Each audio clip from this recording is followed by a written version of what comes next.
जैसा कि आपने डिप्लोमा किया जी सिविल इंजीनियरिंग में और आपने लेटरल एंट्री के थ्रू आप बीटेक करने गए, तो क्या आपने आईआईटी की भी प्रिपरेशन करी थी, या फिर हाँ। आईआईटी वगैरह में लेटरल एंट्री से मतलब एडमिशन होता है या नहीं? लेटरल एंट्री से एडमिशन आईआईटी वगैरह का तो आइडिया नहीं, बट मैंने जेई मेन का पेपर दिया था अच्छा। 2015 में। हम्म।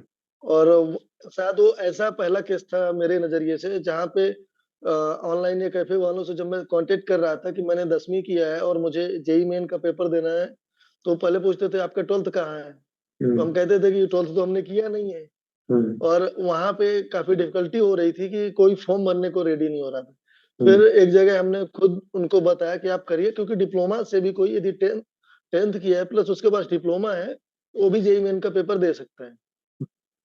बट इस स्कोर बहुत कम आया था, तो लेटरल एंट्री के थ्रू ही लेना पड़ा डिप्लोमा के अच्छा। बेसिस में। हम्म। क्योंकि एक स्टेट में ऑप्शंस होता है कि आप यदि आपने डिप्लोमा किया है तो आपको एक 1 ईयर का छूट मिलता है बीई करने में, हम्म। स्टेट गवर्नमेंट कॉलेज में। हम्म। तो लेटर एंट्री के थ्रू एडमिशन हुआ था। अच्छा। आपने बाद में एमबीबीएस की प्रिपरेशन करी, तो बेसिकली एमबीबीएस का सिलेक्शन पैटर्न क्या है?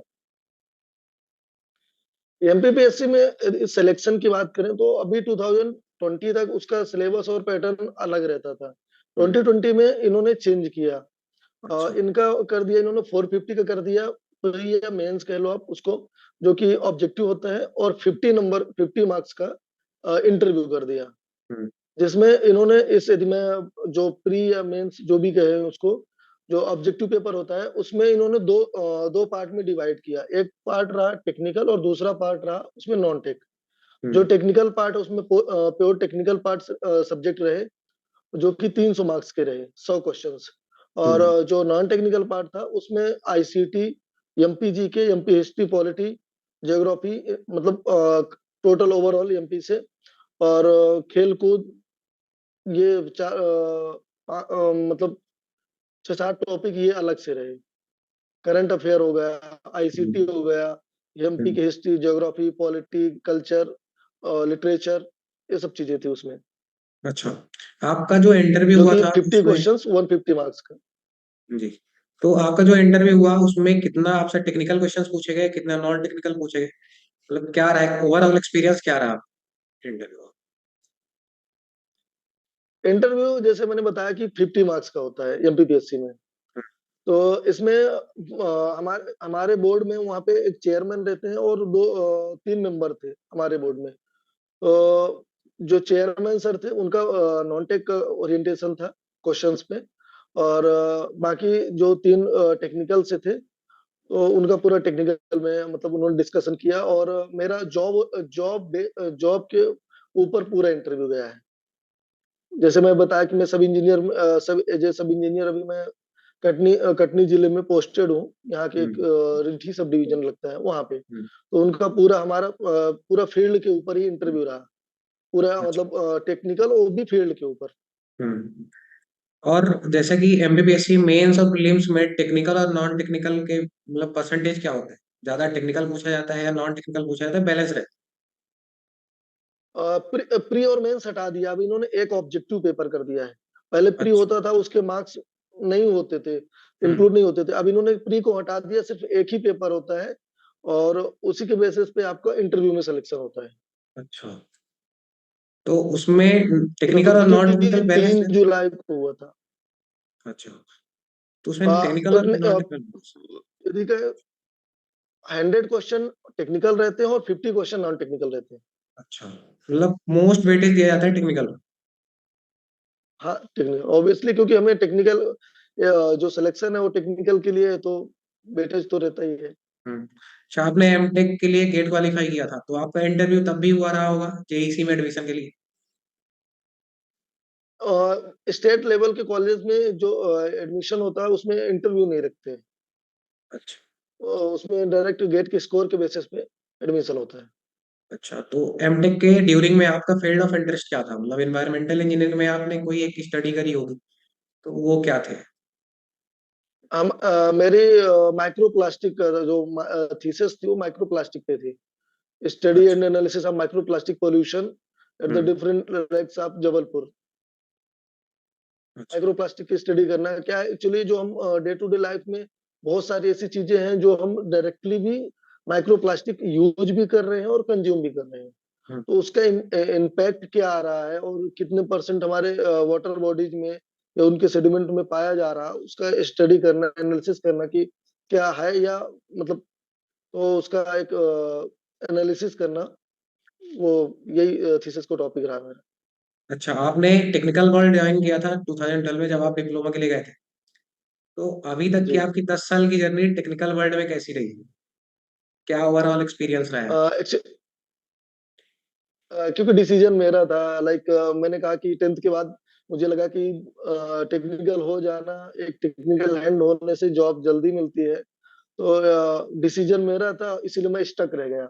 और टेक्निकल फील्ड से बाहर मैंने बताया जैसे कि मैं कहीं जाना भी नहीं चाहता था, हम्म। क्योंकि एक कहीं ना कहीं लगता था, पहले हमने 3 साल दिए, फिर वो ग्रेजुएशन में 3 साल हो गए, तो ये होगा कि अब हमारे ऊपर एक ये होगा कि आपने 6 साल या 7 साल आपने टेक्निकल में दिए, और हम्म। आप यदि कहीं और जा रहे हैं तो मतलब आपने टेक्निकल को फिर अपनी ईमानदारी से नहीं पढ़ा है।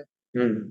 तो एक हमारे ऊपर एक बर्डन भी कह लें या रिस्पॉन्सिबिलिटी कह लें कि आपको टेक्निकल के लिए ही करना चाहिए, और आपके ऊपर रिस्पॉन्सिबिलिटी आ गई। हम्म। वो 6 साल प्लस अभी फिर 2 साल एमटेक भी किया, एमई मास्टर ऑफ इंजीनियरिंग किया, तो वो भी 8 साल, और 1-2 साल जॉब भी, और ये सब कंटिन्यूशन में रहा। एक्चुअली डिसीजन मेरा था, मुझे जीने में मजा आया, टेक्निकल अच्छा। जीने में। और अभी भी मुझे लगता है कि यदि मैं टेक्निकल से थोड़ा सा भी दूर यदि होता हूँ तो लगता है कि शायद मैं कुछ गलत कर रहा हूँ क्या। तो एक जर्नी जो रही, काफी अच्छी रही मेरे लिए।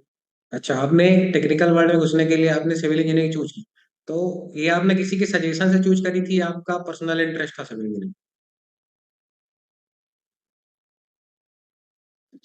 बेसिक इंफ्रास्ट्रक्चर जो हमारे कंट्री के, जैसे यदि बोलते हैं कि पहले कहा जाता था कि रोटी कपड़ा मकान, तो जिसमें एक हम्म। मकान वर्ड जो होता है, वो इंफ्रास्ट्रक्चर को कहीं ना कहीं इंडिकेट ज्यादा कमी है। यदि हम्म। हम ब्रॉड लेवल पे देखें तो बहुत ज्यादा कमी है। हम्म। तो like day to day life में, और डे टू डे लाइफ की जो नीडेड भी होती हैं, और उसके अलावा भी जो चीजें हमें दिख रही होती हैं, उनमें हम्म। मुझे ज्यादा इंटरेस्ट था। यदि मैं हम्म। बात करूं तो मुझे गोल्ड पे कम और सॉइल पे ज्यादा इंटरेस्ट है। यदि आज अच्छा। मुझे कोई कहे गोल्ड पहचान लो तो थोड़ा सा डिफिकल्टी होगी, बट सॉइल पहचानने में मुझे ज्यादा आसानी होगी। हम्म। तो वो, और एक फील्ड से मतलब एक खुलापन था, जो ओपन एटमोस्फियर में दिखती है चीजें, तो इसलिए मेरा सिविल ओरिएंटेशन ही था, और वही उसी को मैंने उसी बेसिस पे ही चूज किया था। सजेशन तो नहीं कहूंगा कि किसी का था, क्योंकि शायद मुझे गाइडेंस की हमेशा से कमी रही है, और मतलब कोई गाइड करे या नेक्स्ट आपको क्या करना है, क्या हम्म। करना चाहिए उस चीज की। हम्म। क्योंकि जहाँ जिस बैकग्राउंड से मैं आता हूँ, एक छोटा सा गांव है सतना जिले में, अच्छा। बहुत छोटा सा गांव है तिहाई। हम्म। और हम्म। जहाँ हम रहते हैं, या हमारे परिवार से मैं पहला ही पर्सन था जो टेक्निकल में निकल के आया था, कि मतलब उसको कुछ करना है। हम्म। तो एक बार हमारे भैया ने सजेशन में कहा कि आपने सिविल इंजीनियरिंग किया है तो एक काम करिए, गेट आप सीएससी दीजिए। अब उनको ये भी नहीं पता कि आपने सिविल इंजीनियरिंग में किया है, तो आपको गेट या कोई भी एग्जाम यदि परस्यू करनी है तो आपको सिविल में ही देना पड़ेगा। तो हम्म। उस एटमोस्फियर से निकल के आया था कि जहाँ पे गाइडेंस की तो कमी हमेशा ही लगी है, कि आपको आपको अगला कदम आपका क्या होगा, या आपको कहाँ जाना है, वो आपको खुद डिसाइड करना था। अच्छा, आपने इंजीनियरिंग करी है तो कभी ना कभी तो आपने कोडिंग जरूर करी होगी। नहीं, इस चीज से मैं थोड़ा सा दूर रहा हूँ, अच्छा। क्योंकि सिविल है तो। एक्चुअली फर्स्ट ईयर में पढ़ाया जाता है तो फर्स्ट ईयर डिप्लोमा। हमारा नहीं था, फर्स्ट ईयर में अच्छा। क्योंकि लेटरल एंट्री से था, हमारा थर्ड सेमेस्टर में एडमिशन हुआ था। हम्म। सीधा M3 से फेस इंटरफेस हुए थे, अच्छा। इंटरेक्शन हुआ था। हम्म। तो मतलब आपने कभी मतलब कोडिंग कभी करी ही नहीं, मतलब बिल्कुल भी उधर नहीं गया? नहीं, कभी नहीं गए अच्छा, उधर। बढ़िया। और कुछ आपको लगता है जो इनफैक्ट कंप्यू जी, जी जी जी, बोलिए बोलिए। कंप्यूटर के मैटर में यदि कहें तो शायद मैं काफी दूर रहा हूँ टेक्नोलॉजी से, हम्म। काफी समय तक।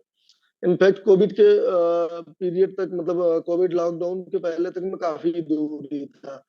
जो टेक्निकल पोर्शन होता था, लाइक ऑटो कैड या अदर जो सिविल में यूज होते हैं, उन उनमें मेरा इंटरेस्ट था, उनको मैंने स्टडी भी किया और उनमें वर्क भी किया है। बट जैसे कोडिंग वगैरह करना, वो काम मैंने नहीं किए हैं।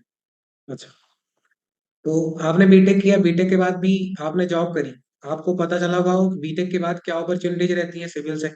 और एमटेक भी किया आपने, तो एमटेक के बाद भी आपको पता है कि क्या अपॉर्चुनिटीज रहती है। तो बेसिक डिफरेंस क्या होता है बीटेक के बाद या एमटेक करने के बाद? अपॉर्चुनिटी जैसे एक बीई करने के बाद ये होता है कि आपको हायर स्टडी के लिए आप जा सकते हैं। हम्म। हमारे यहाँ पे हायर स्टडी में बहुत कम लोग जाना चाहते हैं, वो भी इंटरेस्ट के साथ तो बहुत कम ही जाना चाहते हैं। हम्म। तो एक तो सबसे बड़ा डिफरेंस है, क्योंकि आप मास्टर्स के बाद तो रेयर एंड रेयर है कोई पीएचडी करने के लिए जाए। और सेकंड चीज ये है कि आप यदि मास्टर्स आप ऑनेस्टली कर रहे हैं तो आपको जॉब और अपॉर्चुनिटीज आपको एक सही वे में और सही डायरेक्शन में एक पर्टिकुलर आपकी स्ट्रीम में ही मिलेंगी। लाइक आपने यदि स्पेशलाइजेशन आपने यदि एनवायरमेंटल में किया है या जियोटेक में किया है तो आप उसी में रहेंगे। बट यदि अपन बात करें बी के बाद तो आपके पास सारे ऑप्शंस खुले होते हैं। आप क्योंकि बी में तो आप सारे सब्जेक्ट पढ़े हैं, तो आपको आप एनवायरमेंटल के फील्ड में भी जॉब कर सकते हैं, आप जियोटेक या सॉइल की फर्म में या कंक्रीट वाले में, मतलब किसी भी उसमें जा सकते हैं। तो एक हम्म। आप वहां पे एक डायरेक्शन आपका सेट हो जाता है। हम्म। और कोई चीज जो आपको लग रही है छूट रही हो तो आप बता सकते हैं हमारे व्यूअर्स को। यदि मैं बात करूं इंटरव्यू की, तो इस बार का जैसे इंटरव्यू के मार्क्स और इंटरव्यू का जो पैटर्न रहा है एमपीपीएससी का, हम्म। वो मुझे काफी पसंद आया। जैसे पहले होता था कि आपको एक पर्टिकुलरली ड्रेस कोड फॉलो करना होता था।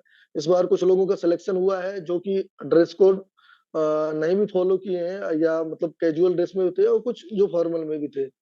तो सिलेक्शन तो मतलब बोथ साइड से हुए हैं। उनको यदि देखें तो उनका इस बारी आपके नॉलेज पे फोकस था। और क्योंकि हमारे जो इंटरव्यू मेंबर बोर्ड में थे, वो उसमें से चार में से तीन लोग या दो लोग टेक्निकल बैकग्राउंड से होते हैं। और यदि आप टेक्निकली साउंड नहीं है तो उन्होंने 5 नंबर या 6 नंबर या शायद उससे कम भी दिए होंगे, क्योंकि इंटरव्यू में जो सिलेक्शन हुआ है लास्ट कैंडिडेट का, वो शायद 6 मार्क्स दिए आउट ऑफ 50। तो ये कह सकते हैं कि मैंने उनका ओरिएंटेशन नॉलेज के लिए था आपका। और इंटरव्यू यदि कहें तो जो सजेशंस या जो मैंने अपने दोस्तों से भी डिस्कस किया था, वो वो पूरा उनका ये रहता था कि आप जॉब से हैं तो आपके जॉब से रिलेटेड क्वेश्चन पूछ रहे थे। और आप यदि अभी बैठे हैं, फ्रेशर्स हैं या आप स्टडी कर रहे हैं, तो आपको फिर वो सब्जेक्ट पे जाते थे। इनफैक्ट कई बार वो अपॉर्चुनिटी भी देते थे कि आप अपने एंड से कुछ इनपुट्स दें जिसपे वो डिस्कस कर पाए, या आपसे टेक्निकल में आपके स्ट्रीम पे जा पाए। और हाँ, जी। बेसिक नॉलेज तो वो बहुत ज्यादा चेक करते थे। इनफैक्ट हाँ। जैसे अपन कहते हैं जी जी जी। कि कोई भी पूछ लेता है कि सीमेंट बैग का साइज क्या होता है, वॉल्यूम क्या होता है, वेट क्या होता है। तो हम्म। अब इस तरीके के यदि सिविल इंजीनियर को क्वेश्चन नहीं पता है, या कोई जो फील्ड वाला है, तो उनका हम्म। चेक करने का नॉलेज, बेसिक नॉलेज तो बहुत ज्यादा चेक कर रहे थे। हम्म। अच्छा, एक और चीज जो हम देखते हैं आजकल के एमपीपीएससी के एग्जाम्स में कुछ घोटाले हो रहे हैं, या फिर रिजर्वेशन के परसेंटेज बढ़ाने घटाने को लेकर रिजल्ट्स नहीं आ रहे हैं, तो उसको लेकर क्या प्रेशर रहता है कि स्टूडेंट के माइंड में? ये बहुत बड़ा डर रहता है, अब आगे क्या होने वाला है, आगे क्या हम्म। होगा। और हम्म। जो अभी एमपी में तो जैसे 87-13 का एक फॉर्मूला लाए हैं, हम्म। तो इंसान जो 70% 87 में है, हम्म। उनको तो ये रहता है कि जो भी होना है वो रिजल्ट अभी हाथ में आ जाएगा। हम्म। बट जो 13% में है, उनकी हम्म। श्योरिटी नहीं होती कि उनका रिजल्ट कब आएगा, हम्म। कैसे आएगा। अभी तो उसका मतलब वो तो माननीय न्यायालय में चल रहा है रिजर्वेशन का। तो 13% का तो मतलब जो जिनका हो भी जाता है, वो उस डेडिकेशन के साथ ना इंटरव्यू की तैयारी कर पा रहे हैं और ना ही पढ़ाई कर पा रहे हैं, क्योंकि आपका 13% में है। अब वो किस फेवर में जा रहा है, कब तक में उसका डिसीजन होगा, क्योंकि यहाँ पे एक ये प्रकरण काफी समय होगा जो कि सॉर्ट आउट नहीं हुआ है। हम्म। Okay. So at last, I am so thankful to you that you have given us your precious time. So thank you so much for coming on our small platform. Welcome. Thank you. Thanks.